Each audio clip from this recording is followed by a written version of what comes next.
करने को तैयार नहीं था, कोई आदमी एफआईआर कटने को तैयार नहीं था, कोई आदमी थाने में दरख्वास्त देने को तैयार नहीं था। और इलेक्शन से एक दिन पहले अचानक उसी आदमी की वीडियो आती है कि जी मुझे जो है ना कहीं वो रख लिया था, अब मैं इमरान खान को वोट देने आ रहा हूँ। अजीब तमाशा है। अगर कहीं उठा के रखा था तो पागल थे हम कि इलेक्शन से एक दिन पहले उसको छोड़ देते। दूसरी बात, इनके 3 अरकान जेल में थे। अगर हमें टाल मटोल करना होता, इनके वोट रोकने होते तो 10 बहाने हो सकते थे कि हम उनको जेल से ना लेकर आते। लेकिन वो लोग कल आए और फिरदौस शमीम नकवी के अलावा 2 लोगों ने उनको वोट किया। और ये भी मैं आपको बता दूं, फिरदौस शमीम नकवी को जेल से लेकर आना हमारा काम नहीं था, इसलिए कि उन्होंने हलफ ही नहीं दिया था, इसलिए कि वो वोटर ही नहीं थे। लेकिन नहीं लाते तो फिर शोर मचाते। उनका तो हक नहीं बनता था कि कल वो आए।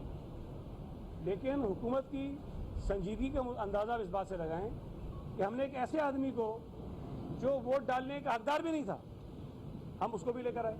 वो अंदर भी गए, मुझे नहीं पता क्या बातें की, लेकिन वोट उन्होंने नहीं डाला और कहा कि नहीं मैं तो असेंबली की रुकनीत जो अपनी वो रिटेन करूंगा और एमपी रहूंगा। अब इस सारी सिचुएशन में जो ये एक नैरेटिव बनाने की कोशिश हो रही है कि जी अक्सरियत के मुकाबले में अक़लियत जीत गई। आपको मैं याद कराता चलूं, हाफिज नईमुर्रहमान पहले दिन से जब से ये इंतखाबात हुए हैं इसी जिद के घोड़े पे सवार थे कि मैंने मेयर बनना है, उससे नीचे मैंने जाना ही नहीं। पीटीआई की हिमायत तो बात की बात है, लेकिन बहरहाल आखिर तो किसी पर रहे। और मुझे बहुत अफसोस होता है कि जमात इस्लामी एक पुरानी मजहबी सियासी जमात है। कुछ सियासी रवादारी का मुजाहरा करें, कुछ कराची शहर को अगर मसाइल हल करने की बात है तो उसका एहसास करें। चलो जी आप मेयर बन सकते थे, नहीं बने, कोई भी वजह थी, तो भाई आप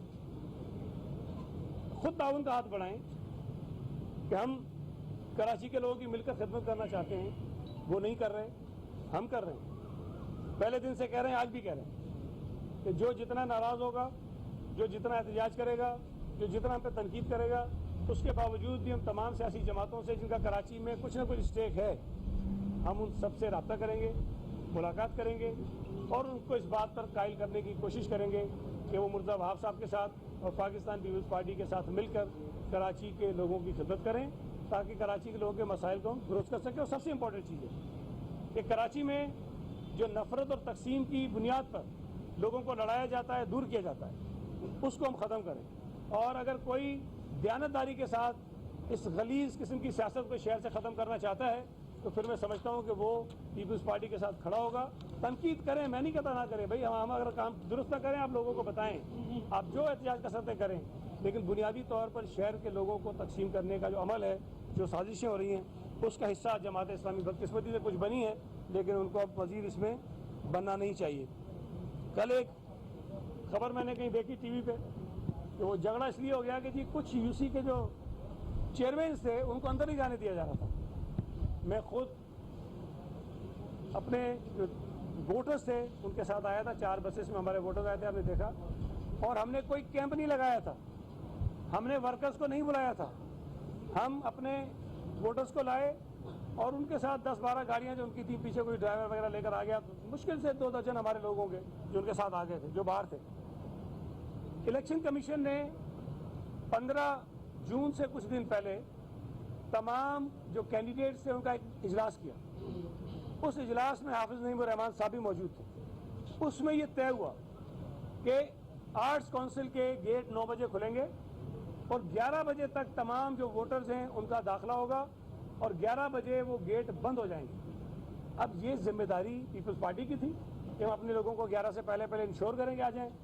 ये जिम्मेदारी जमात इस्लामी की थी, ये जिम्मेदारी पीटीआई की थी कि वो अपने अपने वोटर्स को 11 बजे से पहले आर्ट्स काउंसिल के हुदूद के अंदर दाखिल करते।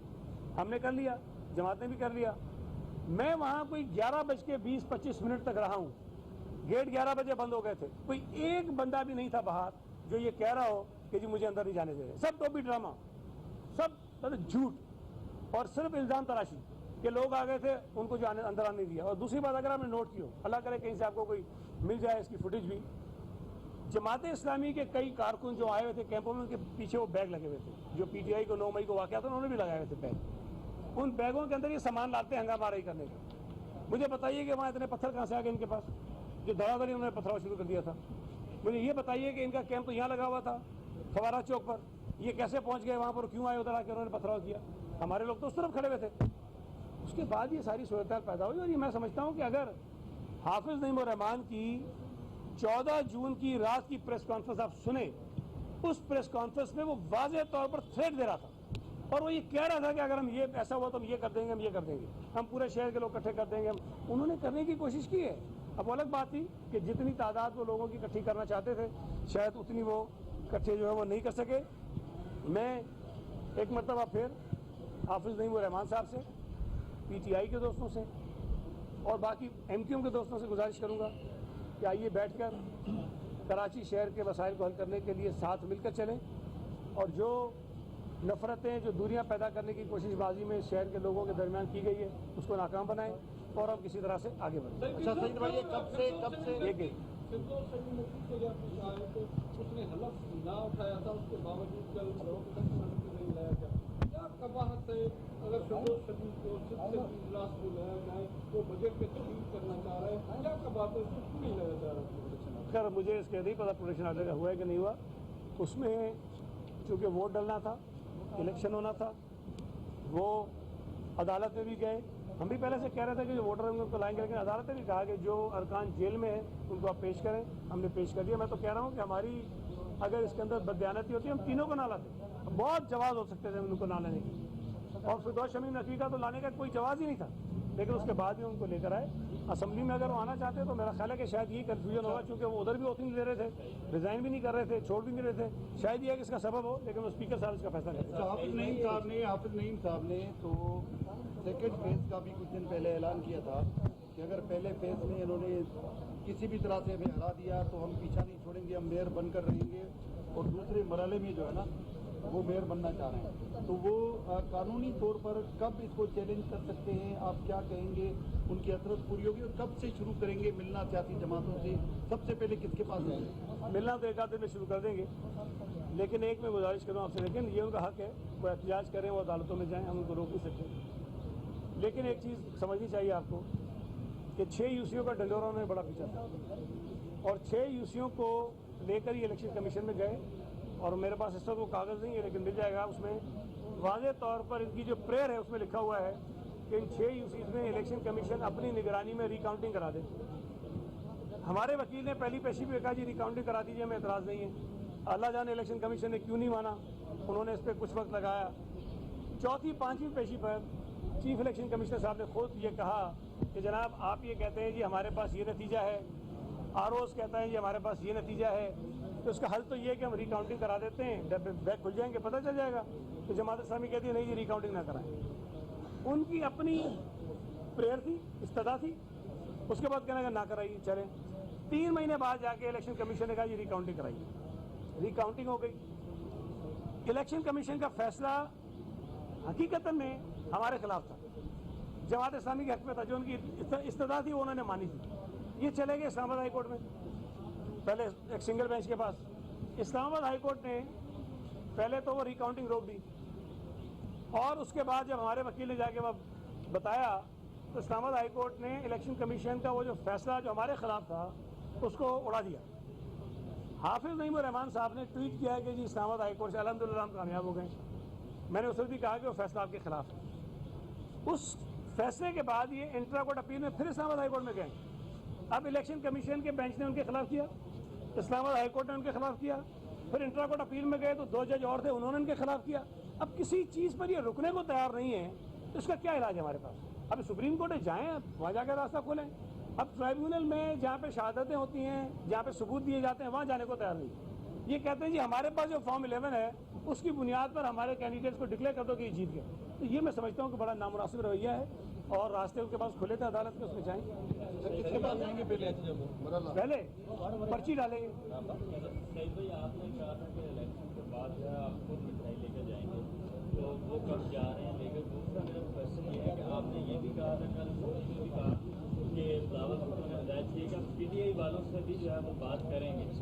PTI के अब आप कौन से धड़े से बात करेंगे कि हलीम आदिल शेख जो है वो इस वक्त प्रेसिडेंट हैं, उनसे बात करेंगे, या उनसे बात करेंगे जिन्होंने वोट कास्ट नहीं किया। एक और बात कि अदालत के अंदर जो एक पिटीशन जमात इस्लामी की थी, उसके हवाले से ये भी अब बातें सामने आ रही है कि शायद उसका फैसला जो है वो मशरूत किया गया है, तो उस पर आप क्या कहेंगे जो आपने पूछा दी? अच्छा, बहुत सारी चीज़ें आपने पूछी हैं। मिठाई वाली बात मैंने ये कहा था कि अगर हाफिज नईम रहमान जीत गया तो सबसे पहले मिठाई मैं लेकर जाऊंगा। अब वो हार गया है, अब अगर मिठाई ले जाऊंगा तो मुझे डंडे मारेगा वहाँ पे, लिहाजा मिठाई जो लेके जाना बनती नहीं है, लेकिन अगर वो आ जाएंगे तो हम उनको खिला देंगे। दूसरी बात जो आपने कही कि सिंध हाई कोर्ट का जो फैसला है, देखिए सिंध हाई कोर्ट में इन्होंने केस किया इनका हक है, लेकिन मैं ये समझता हूँ कि इस केस में उनके वजन है नहीं। बहरहाल अदालत ने ये कहा कि नहीं इलेक्शन होने दें, उसके बाद हम उसका फैसला करेंगे, वो जब फैसला आएगा तो उसको हम देख लेंगे। फिर जो मीटिंग्स की बात आप करेंगे, किससे हम करेंगे? देखिए अगर तो पीटीआई के जो मेंबर्स हैं 62, अगर वो आपस में इकट्ठे हो जाते हैं तो जो उनका लीडर होगा उससे बात कर लेंगे। अगर वो इकट्ठे नहीं होते हैं, दो ग्रुप्स रहते हैं, हम दोनों ग्रुप से बात करेंगे, इसलिए कि उसमें टीएमसी के अंदर तो वो भी बैठेंगे ना, तो हम दोनों से बात कर लेंगे। ये हमारा इशू नहीं है। हम काउंसिल के जितने मेंबर्स होंगे उनसे बात करेंगे। हलीम आदिल शेख जो हैं वो काउंसिल के रुकन इस वक्त नहीं है और मेरा नहीं ख्याल है कि उनसे बात करने की ज़रूरत है। अलबत्ता अगर वो आ गए, उनके खिलाफ केसेज हैं, वो पकड़े गए, जेल वेल में होंगे तो कोशिश करेंगे जेल में जाकर उनसे बात कर लें, उनसे बात कर लें। मुंहिंजो सवाल इहो आहे त कराची जूं जेके सिंधी वसंदियूं आहिनि उहे सदाईं नज़रअंदाज थींदियूं रहियूं आहिनि। हाणे मेयर जेको आहे उहो बि पाकिस्तान पीपल्स पार्टी जो अची वियो आहे। 13 जेके टाउन आहिनि उहे बि तव्हां खटिया आहिनि। कराची जी सिंधी वसंदियुनि में का तब्दीली ईंदी या न ईंदी? देखें, एक तो मैं ये अर्ज़ कर दूँ, पाकिस्तान पीपल्स पार्टी ने कभी भी तासुब की बुनियाद पर तरजीहात अपनी तय नहीं की। हम कोशिश करेंगे कि पूरे शहर में उन इलाकों में किसी ज़बान बोलने वाले लोग रहते हों, जहाँ जहाँ जिनके जो मसाइल हैं हम उन मसाइल को हल करेंगे। एक ज़ाहिर है कि थोड़ा सा फ़र्क आपको शायद इसलिए महसूस ज़रूर हो जाए कि जो 13 टाउन पाकिस्तान पीपल्स पार्टी के पास हैं वो अपनी तरजीहात खुद तय करेंगे। बाकी जो टाउन जमात इस्लामी के पास या पीटीआई के पास हैं उनकी तरजीहात उन्होंने खुद तय करनी है। As a mayor Murtaza Wahab आपको हर जगह एक ही अंदाज में काम करता हुआ नज़र आएगा और हम ये काम बिल्कुल करेंगे। एक चीज़ और मैं मुझे शायद कहना चाहिए था पहले कि जमात इस्लामी वाले जो ये ढंढोरा पीट रहे हैं कि मेयर हमारा होना चाहिए, हमारे 155 लोग थे।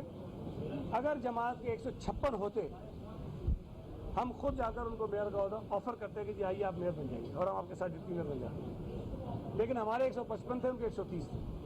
रवादारी का मुजाहरा उनको करना चाहिए था, जो किसी न किसी बहाने से वो नहीं कर रहे थे। उन्होंने 130 मेंबर्स की बुनियाद पर अपना हक जताया कि हमें जो है वो आप मेयर का अहदा दे दें। देखिए एक जो तासुर ये है ना जी 192 वाला हार गया और 173 वाला जीत गया, ऐसा नहीं है। इलेक्शन में जो वोट ज़्यादा लेता है वो जीतता है। कई कौमी सूबाई के हल्के हैं, मेरा ख्याल है शायद ही कोई हल्का ऐसा हो जहाँ से कोई कैंडिडेट 51% वोट लेकर जीतता हो। शायद कोई 1-2 होंगे, लेकिन 51% वोट से कम लोग वोट लेकर जीतते हैं। अगर कौमी असम्बली और सूबाई असम्बली में ये आइन में लिखा है कि चीफ मिनिस्टर और प्राइम मिनिस्टर जो हैं वो जो कुल नंबर है उस हाउस के उसकी अक्सरियत उसको लेना ज़रूरी है। ये जो कंडीशन है ये लोकल गवर्नमेंट में नहीं है, हमारे इलेक्शंस में नहीं है। यहाँ अक्सरियत की बुनियाद पर फैसला होता है। तो जो मेंबर्स मौजूद होते हैं, जो वोट करते हैं, उनमें से जिसको अक्सरियत मिलती है वो आदमी मेयर बन जाता है और हमारा जो कैंडिडेट था उसने अक्सरियत ले ली है। अब जो 30 अफराद नहीं थे तो फिर कह रहा हूँ कि उनकी जिम्मेदारी हमारी नहीं थी कि हम उनको पूरा करें। हाँ, मैंने माना है और मैं आज भी मानता हूँ इस पूरी कैंपेन के दौरान मैंने पीटीआई के कई लोगों से मुलाकातें की हैं, हमारे और दोस्तों ने भी की होगी, और उन लोगों ने पीटीआई के मेंबर्स ने मेरी गुजारिश पर, मेरी दरख्वास्त पर पीपल्स पार्टी को वोट देने से इनकार किया। मेरी बात उन्होंने नहीं मानी। कुछ लोगों ने